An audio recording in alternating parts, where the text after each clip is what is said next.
Marissa Elizabeth Martens, and today I will be talking about the book 1984 and the fascinating world of 1984. Words are powerful tools, and they can change your entire perception of something. So imagine how a single novel, heck, a dystopian novel, can change your entire perception of something. So today I'm going to be talking about the dystopian novel 1984, published on June 8th, 1949 by author George Orwell. And I am talking about this book in particular because it means a lot to me, and I've read it like 3 times, and I did a report on it in high school as well as analysis. And today I'm going to be giving you a quick analysis of it broken into 3 main parts.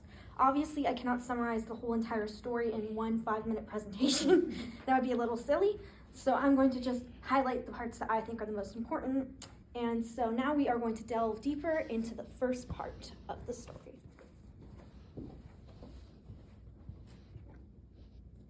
You know what, I'll just stand here. Part 1, the Forbidden Diary. So the first main point is basically about how the main character, Winston Smith, breaks Oceania rules in secret by keeping a diary. And it is a crime in their society to keep a diary, or writing in a diary at all, because it's committing what is called thought crime, which is basically thinking against the government. And to quote Orwell, in the novel it states, he would have still committed, the essential crime that contained all others in itself, thought crime, they called it. And this is what basically thought crime is, and how it's the start of Winston's criminal journey. And yeah, he basically breaks the rules by first getting a diary and writing in it. That is his first step on his pathway to becoming a criminal. And so now let's delve deeper into him meeting a character named Julia, who actually helps him also delve more deeper into the life of crime. Well, they do it together.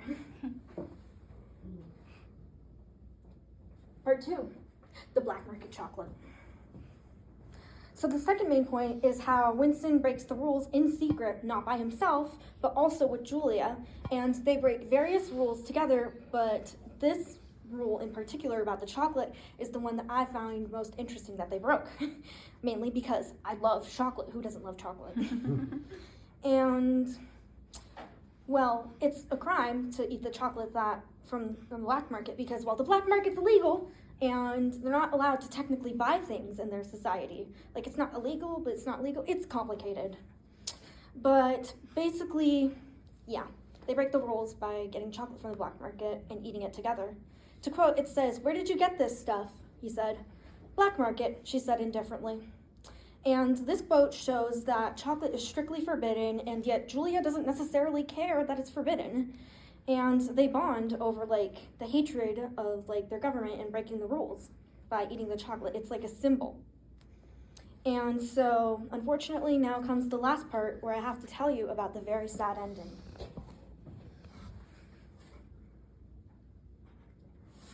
Part 3. Torture and giving up. And yes, this is a silly little rat, one of my favorite images of a rat. Not actual rat. I didn't want to scare anyone. So the last part is where they get unfortunately caught by the government, and Winston gets tortured via a rat cage being put on his head, and his mind eventually breaks. To quote, he only wanted one person to whom he could transfer his punishment, one body that he could thrust between himself and the rats. And he was shouting frantically over and over.